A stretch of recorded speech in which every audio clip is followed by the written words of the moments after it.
오늘 봉독한 말씀에 의지해서 측량줄을 잡고 계신 하나님, 다 같이 하겠습니다. 측량줄을 잡고 계신 하나님. 저도 이 스갈에 나오는 8가지 환상을 말씀으로 전하고 있지만 저도 평소에 평생 한 번도 설교를 들은 바가 없는 본문의 말씀입니다. 여러분들도 좀 낯설게 들리시겠습니다만 여러분이 8가지 만군의 여호와의 8가지 환상, 여러분 기가 막히게 좋습니다. 이 말씀, 환상의 말씀 꼭 붙들고 여러분의 인생 가운데 만군의 여호와의 영광이 함께 하시기를 축원합니다. 여러분, 이 환상은 먼저 그림과도 같은 환상을 보여주십니다. 그리고 환상을 보는 가운데 하나님의 음성을 들려주십니다.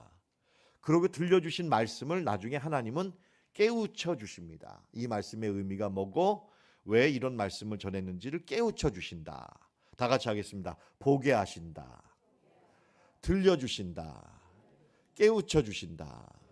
여러분, 이 3가지 구조로 이 환상을 여러분과 한번 이렇게 풀이하고 그때그때마다의 말씀의 은혜를 나누는 식으로 말씀을 전하겠습니다.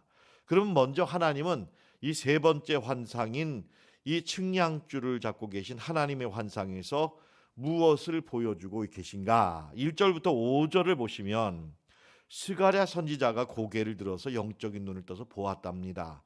보았는데 어떤 사람이, 이 본문은 유진 피터슨 목사님이 쓰신 메시지 성경의 본문입니다. 참고해 주시기 바랍니다. 어떤 사람이, 여러분, 이 어떤 사람은 하루에 하나님을 의미합니다. 예수 그리스도를 의미합니다. 어떤 사람이 손에 측량줄을 들고 서 있었다 하는 것입니다. 여러분, 측량줄이라는 게 먹줄, 검은색 먹줄이 먹에 있고 무거운 이 무게추가 있어가지고 이것이 수직으로 이렇게 내려와서 이것이 바르게 서 있나 안 서 있나를 정확히 측량하게 만들 것이고, 또 이렇게 정확하게 일직선으로 이렇게 해서 탁 하면은 먹줄이 먹여지는 그런 식으로 이렇게 정확하게 이 건물을 짓거나 검사하는 그런 어떤 용도로 쓰는 것이 측량줄이라고 하겠습니다. 이 측량줄을 들고 서 있을 때 이 스가랴 선자가 질문합니다. 이게 뭡니까? 뭐 하고 계십니까? 그러자 하나님이 말씀하시기를, 나는 지금 예루살렘의 너비와 길이를 측량하러 가는 중이다 라는 말입니다. 무슨 뜻입니까? 하나님이 허허벌판과도 같고 성벽도 무너지고 성전도 무너진 아무것도 없는 예루살렘이지만 하나님은 영적으로 지금 예루살렘 위에 성전을 건축 중이다. 무너진 성벽을 건축 중에 있다. 그것이 정확하게 됐는지 수직으로 잘 지어지고 있는지를 지금 점검하려고 측량하러 가는 중이다. 이런 말씀이 되겠습니다.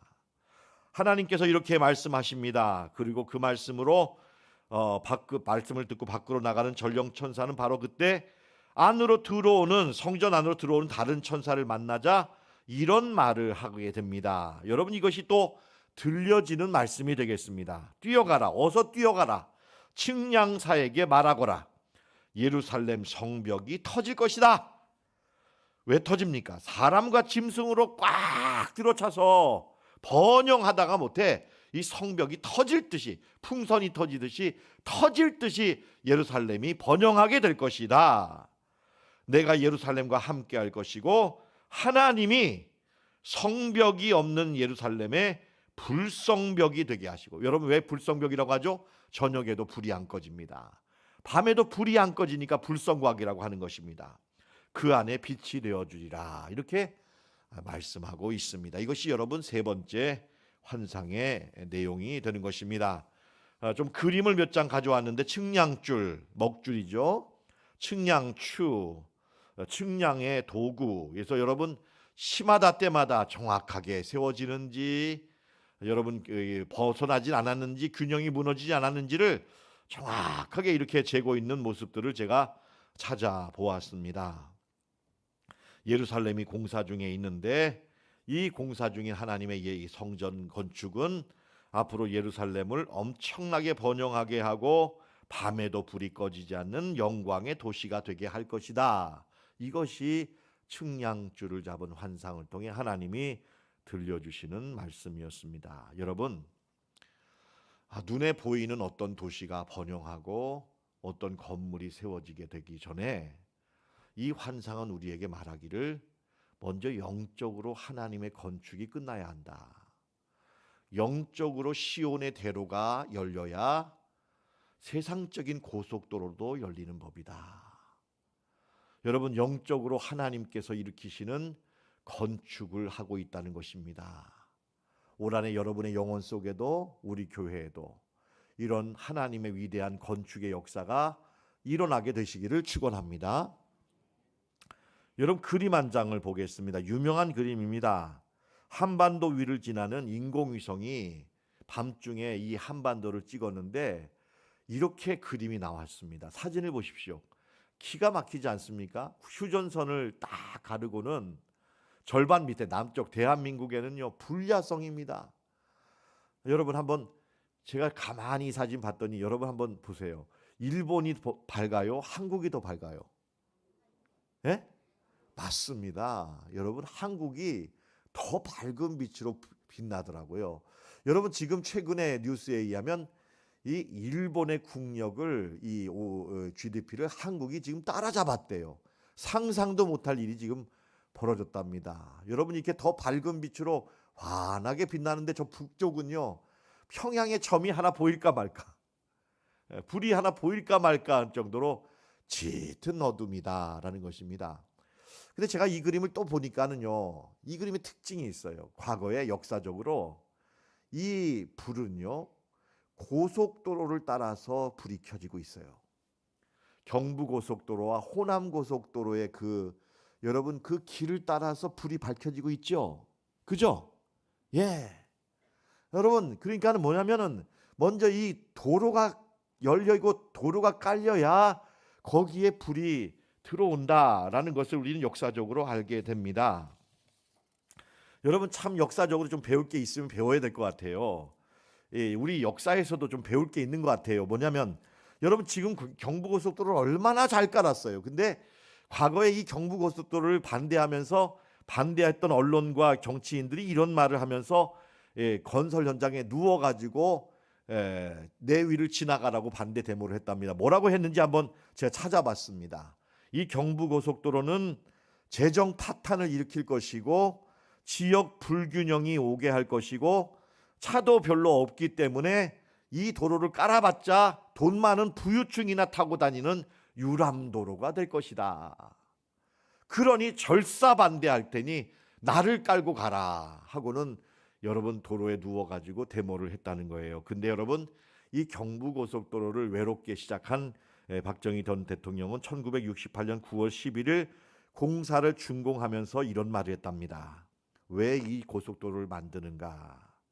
이 도로는 산업도로가 될 것이고 지대한 효과가 있을 것인데 이 도로로 말미암은 파급 효과가 상상을 초월하게 클 것이다. 이렇게 말했습니다. 여러분, 정확한 예언이었습니다. 정확한 예언이었습니다. 여러분, 지금 또 생각해 보십시오. 이런 환상과 비전이 없었더라면 대한민국에 이 불이 켜졌을까요? 대한민국이 지금 이랬을까요? 어림없습니다. 여러분, 환상의 중요성입니다. 여러분, 영적인 건축이 중요합니다. 영적인 비전과 환상 속에서 하나님의 성전 건축이 여러분에게 일어나시기를 축원합니다. 더 재미있는 것은요, 이 경부고속도로를 깔은 다음에 박정희 전 대통령은 이런 말을 남겼다고 합니다. 경부고속도로 양옆에 50m는 절대로 건물을 세우지 말아라. 양쪽 옆에 50m는 비워둬라. 왜? 장차 이곳이 더 확장될 것이다. 여러분, 그 옆에 오른쪽에 그림에 보면 여러분 2배가 뭡니까? 3배. 요즘 대통령 선거 대통령 주자들은 뭐라고 하냐면 지하 경부고속도로를 깔 것이다. 이렇게까지 여러분 말합니다. 여러분, 이 예언이 정확히 떨어진 것입니다. 여러분, 근데 여기서만 멈추면 틀립니다. 저는 이 고속도로가 왜 깔렸는가? 이 당시 개신교인들이 새벽 제단을 쌓으면서 영적으로 시온의 대로를 닦았다. 내 아버지 어머니, 내 할머니 할아버지들이 제단에 와서 영적인 기도하면서 부르짖으면서 이 대한민국을 일으켜달라고 기도와 환상 가운데 고속도로를 까는 겁니다. 그렇지요? 그렇습니다. 민족 복음화를 위하여, 영적인 시온의 대로를 수축하기 위하여 공사했던 것입니다. 영적인 공사가 일어났을 때 대한민국에 길이 깔렸고 길마다 하나님이 영광의 불을 켜주신 게 한국 근대화의 역사가 보여주는 오늘 이 스가랴 3장에 나오는 2장에 나오는 세 번째 환장에 관한 역사적인 비전의 증거라는 것입니다. 하나님은 오늘 이 환상을 통해 예루살렘에게 이런 말씀을 주셨습니다.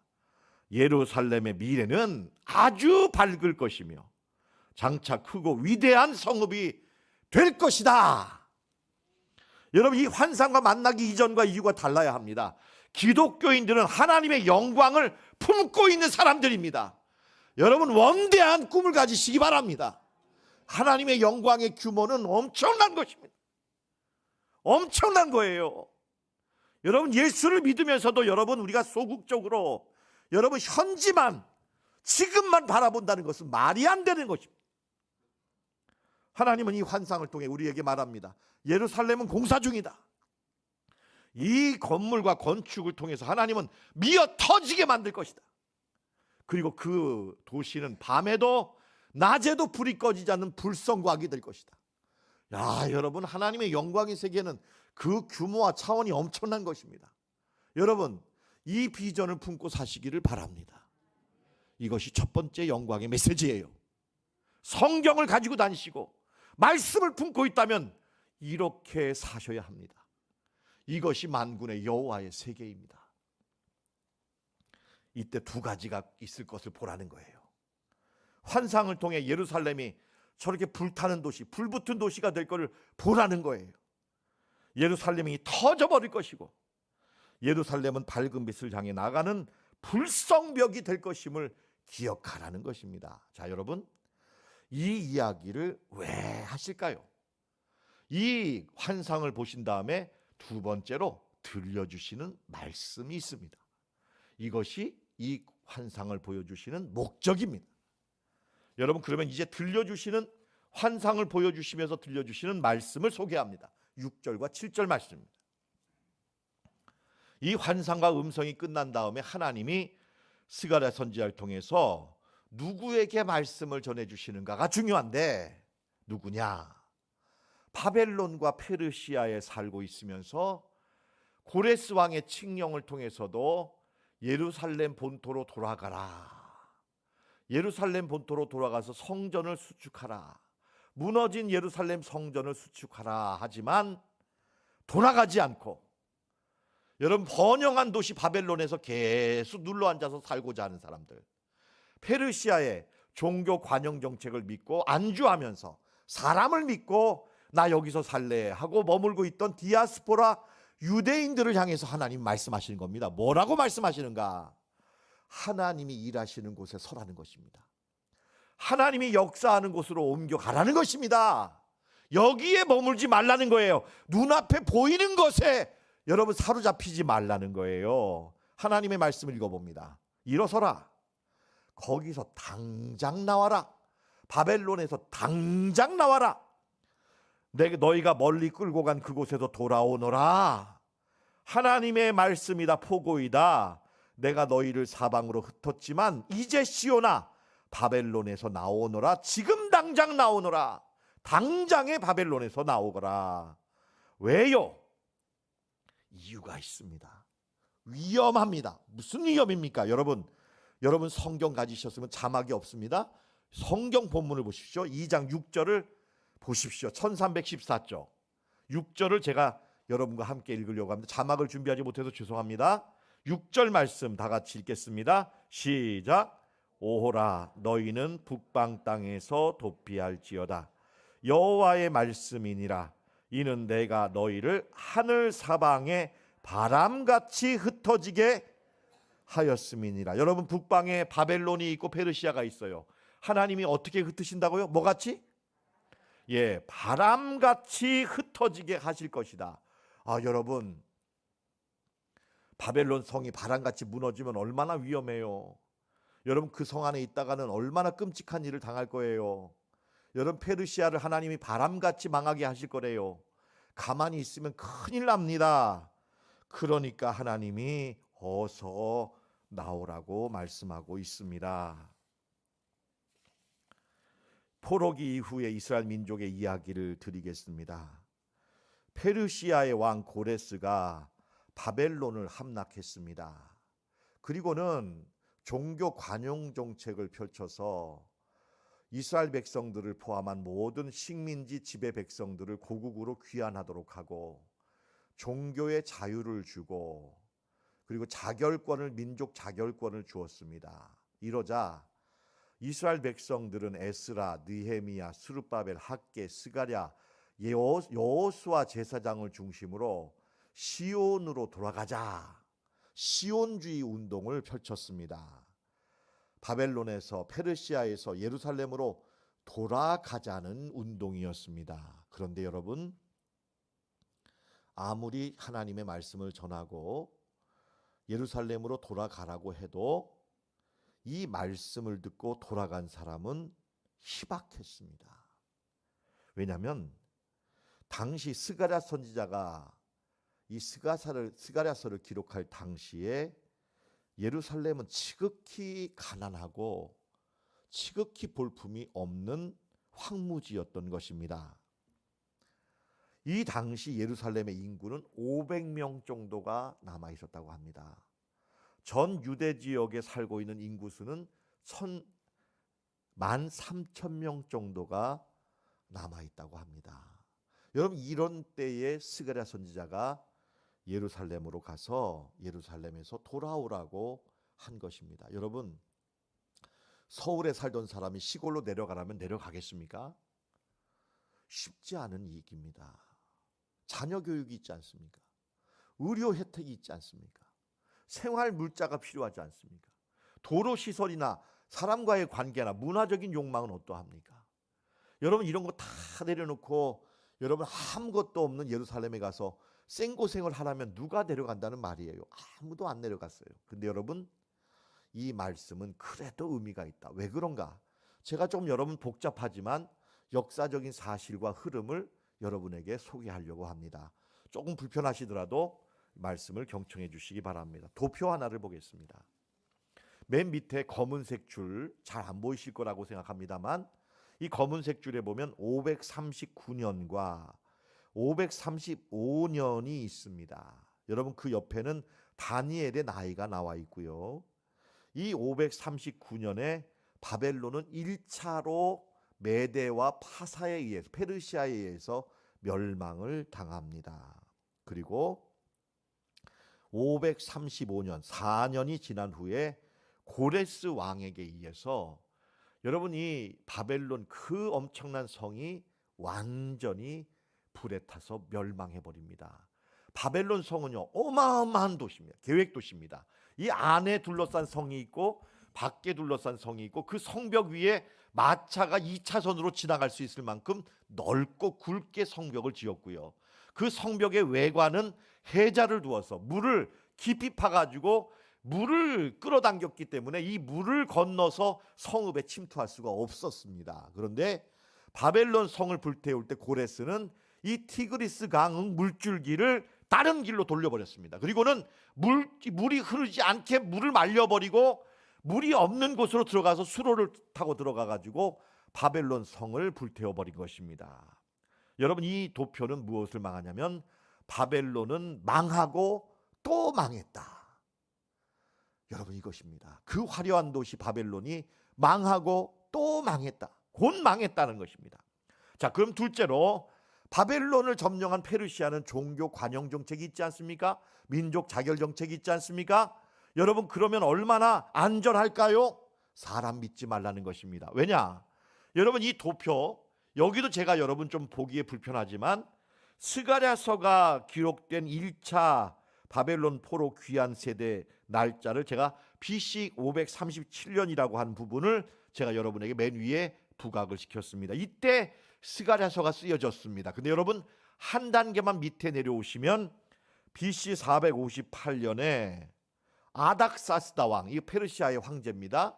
이때 유명한 에스더 사건이 벌어집니다. 에스더 사건이란 이 아각, 이게 함무다다의 아들 이 하만이라는 아말렉 자손이 국무총리가 됐는데, 여러분 모르드게라는 유대인이 이 사람에게 고개 숙이고 인사를 안 했어요. 기분이 나쁘자 왕에게 내가 엄청난 돈을 줄 테니 이 아달월 13일에 전 페르시아에 흩어져 살고 있는 모든 유대인들을 진멸하게 해달라는 거예요. 제가 그 대목을 에스더 3장 13절에서 그대로 가왔습니다. 제가 한번 읽어볼게요. 이에 그 조서를 욕졸에게 맡겨 왕의 각 지방에 보내니 12째 달 곧 아달월 13일 하루 동안에 모든 유다인들, 즉 젊은이, 늙은이, 어린이, 여인들을 막론하고 죽이고 도륙하고 진멸하고 재산을 탈취하라. 여러분, 이게 바벨론과 페르시아에 남아있는 사람들의 운명이었어요. 여러분, 거기에 눌러있다고 안전할 줄 아십니까? 아니에요. 제노사이드, 인종 청소가 일어날 것이다. 그러니 빨리 나와라. 빨리 나와라. 여러분, 당시에 미쳤냐? 내가 바보냐? 예루살렘으로 다시 돌아가게? 여러분, 그렇게 말하는 사람이 어리석었던 거예요. 바벨론의 현란한 눈에 보이는 것만 보고 머물렀던 사람들은 이때 다 어떻게 됐겠습니까? 반대로 예루살렘으로 돌아온 하나님의 백성들, 말씀에 순종해서 하나님을 선택한 자들은 어떻게 되었을까요? 이들은요, 1단계 성전 건축, 2단계 말씀의 부흥 에스라, 3단계 느헤미야의 귀국을 통해서 예루살렘 성벽을 52일 만에 건축합니다. 그러면서 여러분, 이때 비로소 세계적으로 다 알게 되는 유대 민족의 정체성이 확립됩니다. 유대 민족의 정신이 확립됩니다. 여러분, 유대 민족의 역사가 진정으로 시작되는 시작을 일으키는 역사의 주인공이 되고 기적을 일으키는 주인공이 된다라는 것입니다. 하나님은 이 환상 속에서 이런 이야기를 우리에게 들려주십니다. 여러분, 이 환상을 통해 하나님이 들려주시는 메시지를 오늘 우리의 생각으로 한번 간추려 보았습니다. 세 가지를 기억하십시오. 첫째, 완전함이라는 것은 하나님뿐이다. 여러분, 하나님만이 여러분의 안전이십니다. 아멘. 바벨론이 안전할 것이다. 페르시아 제국이 안전할 것이다. 나를 보호해 줄 것이다. 내 돈, 내 직장, 내 지혜가 나를 안전하게 할 것이다. 천만의 말씀입니다. 여러분, 오늘 말씀을 통해 하나님이 계신 곳이 가장 안전합니다. 시편 121편 7편 1절에 여호와께서 집을 세우지 아니하시면 세우는 자의 수고가 헛되며 여호와께서 성을 지키지 아니하시면 파수꾼에 깨어 있음도 헛되도다. 무슨 말입니까? 하나님만이 안전하시다. 하나님만이 우리의 안전함의 보장이시다. 여러분, 믿으시기 바랍니다. 두 번째는요, 하나님이 만군의 여호와가 번영과 영광의 원천이시다. 여호와가 내가 불로 둘러싼 성곽이 되며 그 가운데 영광이 되리라. 하나님을 믿음으로 모신 여러분들에게 하나님의 영광이 미래에 펼쳐지게 될 줄로 믿습니다. 하나님의 영광을 품고 사는 사람, 지금은 초라하고 헐벗고 굶주린 것 같아도 그의 미래는 밝고 영광스러울 줄로 믿으라는 것입니다. 셋째로, 화려하고 견고한 도시 바벨론에서 도망치듯이 피해 나와야 한다는 것입니다. 여호와의 영이 떠난 곳에는 무너지는 것밖에 없는데 바람과도 같이 무너진다는 거예요. 바람과도 같이 무너진다는 거예요. 그러니까 여러분, 어렵고 힘들고 손해가 되더라도 하나님을 선택해서 순종하고 예루살렘으로 돌아가서 무너진 성전을 수축하는 일을 해야 한다는 것입니다. 여러분, 매튜앤니 목사님은 아주 귀한 말씀으로 이 말씀을 우리에게 교훈하십니다. 저는 정말 이 말씀이 너무너무 귀하다고 생각합니다. 제가 읽어보겠습니다. 우리 다 같이 한번 읽어보겠습니다. 매튜앤니 목사님 시작.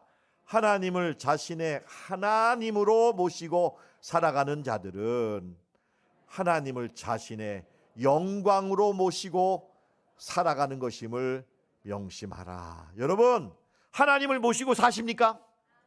하나님을 믿습니까? 여러분의 미래는 영광이 될 것입니다. 여러분, 영광을 모시고 사는 것입니다. 하나님이 여러분의 영광이 되실 줄 믿습니다. 그림 한 장 보실까요? 지난 화요일 날 광주에서 회사 이름 뭐 다 공개됐습니다. 현대 아이파크.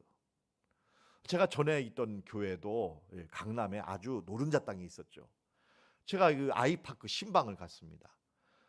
한강변에 아이파크 세 동이 있죠. 한 층을 다 쓰십니다. 한 분들이 다. 여러분, 헬리콥터가 부딪히는 그런 아주 초고층 아파트 아닙니까? 이게 무너졌습니다. 제가 이 사건과 그림을 보면서 질문을 해봤습니다. 여러분, 질문 한번 대답해 보세요. 여러분, 이 회사가 세계 최고의 건설회사 맞죠? 맞죠? 네. 여러분, 이 현대 아이파크 이 고층 아파트가 무너진 것은 무너지지 않는 건물을 지을 기술이 없어서 무너졌을까요? 예? 기술이 없어서. 예? 정말요? 기술이 있었어요? 예, 그러면 좋아요. 기술이 있는데 돈이 없는 거예요. 그죠? 돈이 없어서? 여러분, 이 아파트는요, 부자들이 삽니다.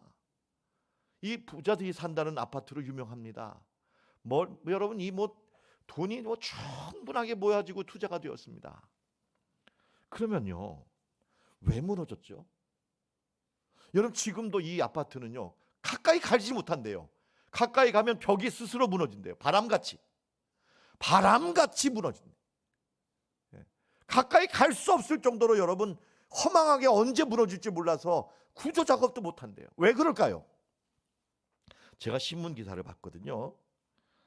9번이나 안전진단을 했답니다. 9번이나. 그런데 위험을 감지하지 못했대요. 왜냐? 비싼 장비가 다 있었지만 하나도 안 사용하고 눈으로만 확인했답니다. 눈으로만 보고 이상 없음 안전. 그리고 사람들이 이상한 소리가 들리고 이상한 일이 벌어지니까 자꾸 불안해서 안전진단을 수없이 요청했지만 안 했대요. 예, 보지 못하고 듣지 못한 거예요. 자, 여러분, 제 식대로 한번 얘기해 볼게요. 왜 이 아파트 무너졌습니까? 왜요? 여호와의 영이 없는 거예요. 여호와의 영이 없는 거예요. 여호와의 영이 떠난 거예요. 여기가 바벨론이에요. 여러분, 바벨론은 그 옛날에만 있지 않아요. 하나님이 없이 안전하다고 생각하는 사람, 안전한 하나님 없이 돈만 믿는 사람, 자기 기술과 능력만 믿는 사람, 스스로 속아요. 여러분, 그래가지고 두려워하는 마음이 없어요. 누가 뭐래도 내 생각만 들어요. 하나님은 오늘 2장 6절에서 그런 바벨론이 하늘에서 바람같이 흩어지게 한다. 바람같이 흩어지게 한다. 여러분, 우리나라가 이제 먹고 살만하니까 하나님 떠났어요. 하나님을 떠났어요.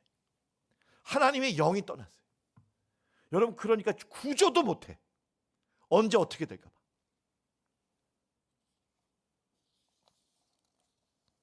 성도 여러분, 오늘 이 스가랴서의 환상은 우리에게 무슨 말씀을 하고 있냐면 하나님을 모시는 것이 진정한 영광입니다. 하나님을 모시는 것이 진정한 안전입니다. 아멘. 이것을 기억하라는 거예요. 바벨론에 속지 말라는 거예요. 바벨론으로 가지 말라는 거예요. 있더라도 도망치듯이 나오라는 거예요. 여러분, 이거 기억하셔야 합니다. 그리고 하나님의 무너진 성전을 수축하시기를 축원합니다. 브라질의 리우데자네이루라는 도시가 유명한 도시가 있습니다. 여기에는 온 세계 사람들이 여행의 버킷리스트의 1순위로 꼽는 예수님 상이 조각되어 있습니다. 예수님 상은 높이가 30m, 팔 길이가 28m나 되는 높은 거대한 석상입니다. 구름이 끼거나 안개가 낀 날 산꼭대기에서 두 팔을 벌리고 축복하듯이 서 있는 예수님의 모습은 너무나도 큰 감동이 된다고 합니다. 하지만 그것은 고급 호텔, 요트장, 쇼핑센터가 있는 리우데자네이로 도심에서 볼 때는 그렇다고 합니다. 하지만 예수님의 상 뒤편, 이 뒤쪽에 있는 도시는 파벨라라는 최악의 빈민가가 위치하고 있습니다. 여러분, 이 도시가, 요 빈민촌이 예수님의 석상 뒤에 있는 빈민촌입니다. 너무나 가난하고 범죄가 많이 일어나서 경찰도 아예 포기했고, 갱단이나 마약범을 검거할 때가 되면 군대가 탱크를 몰고 가서 탱크로 공격해서 마약 사범을 찾아내는 곳이 이 파벨라라는 빈민촌입니다. 어느 목사님께서 이곳에 부임하셨습니다. 최소한 3년은 의무적으로 이곳에서 목회를 하셔야 합니다. 목사님은 파벨라에서의 목회가 너무나 끔찍했습니다. 너무나 무서웠습니다.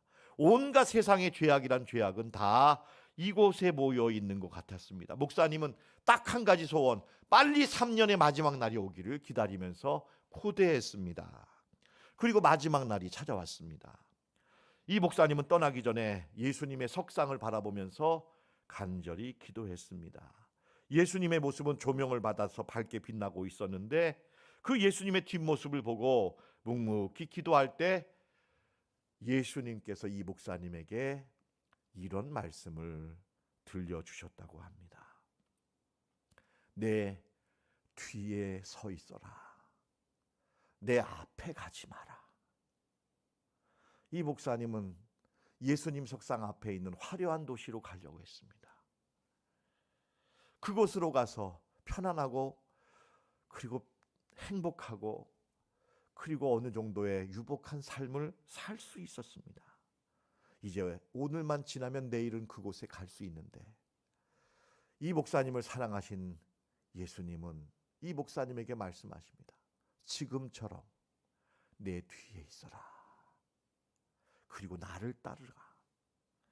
너의 십자가를 지고 나를 따르라.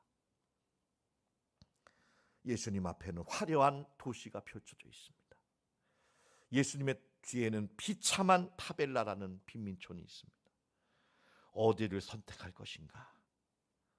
예수님이 계신 곳입니다. 주님의 영이 계신 곳입니다. 하나님의 영이 머문 곳에 있어야 합니다. 하나님은 지금 이 목사님에게 떠나지 말라는 것입니다. 여호와의 영이 여기 있다는 것입니다. 이 목사님은 주의 음성을 듣고 이삿짐을 풀었습니다.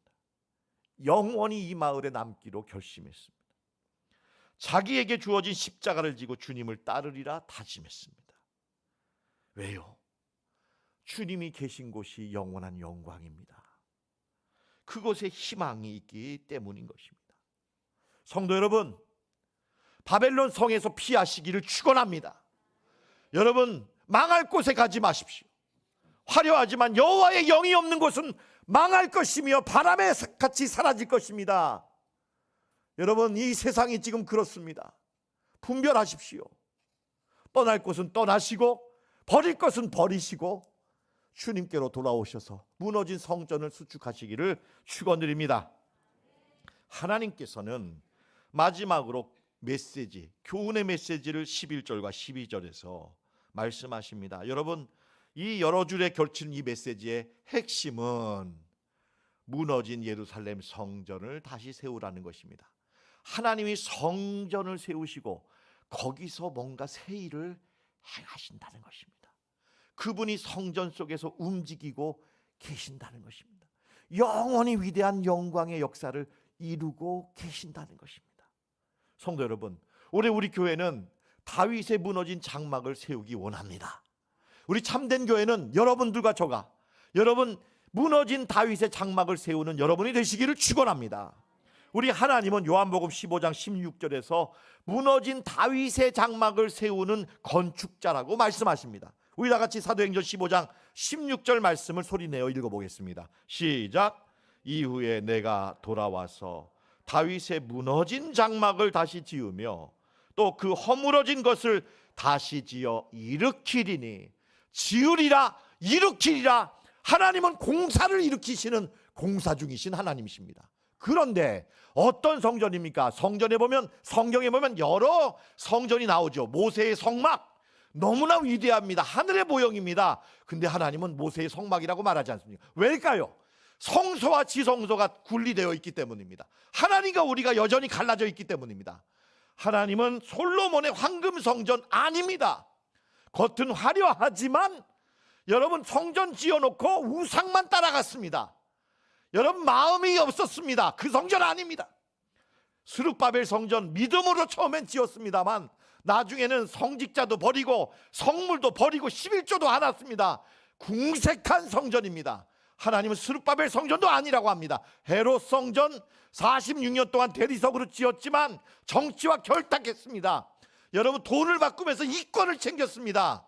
이런 성전 아닙니다. 다윗 장막, 아무 조건이 없습니다. 하나님과의 구분이 없습니다. 24시간 하나님의 임재를 즐거워합니다. 소박합니다.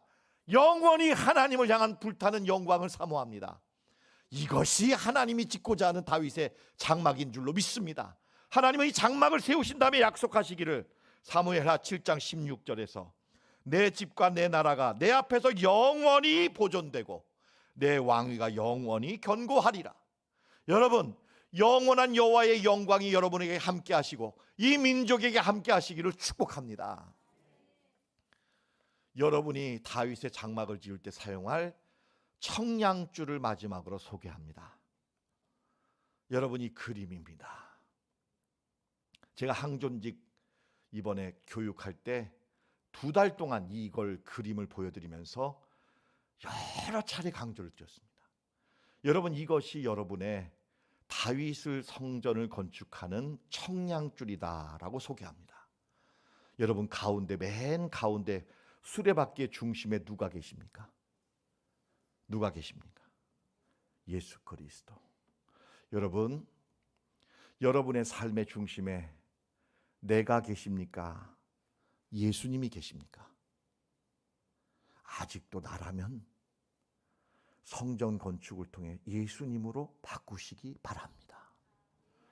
여러분, 바퀴는 어떻습니까? 여러분의 신앙의 바퀴는 혹시 못이 박혀 있어서 타이어가 펑크 나지 않았습니까? 우둘투둘하고 울퉁불퉁하게 기울어져 있습니까? 안 됩니다. 안과 속이 같아야 합니다. 믿음과 행함이 일치해야 합니다. 그리스도께 순종하는 생활. 여러분, 아직도 순종하지 못한 것이 있다면 이번 기회에 철저한 순종의 사람이 되시기를 축원합니다. 수직적으로 기둥을 세워야 합니다. 믿음의 기둥은 밑에는 말씀이 있고 말씀 위에 기도가 있어야 합니다.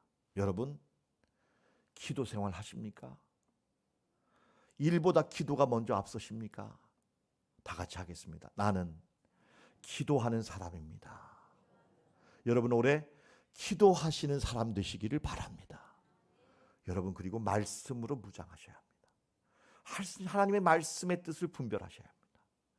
그리고 여러분, 우리의 삶은 또 수평적으로 복음을 증거하는 삶을 살아야 합니다. 내 삶이 복음의 증거가 되어야 합니다.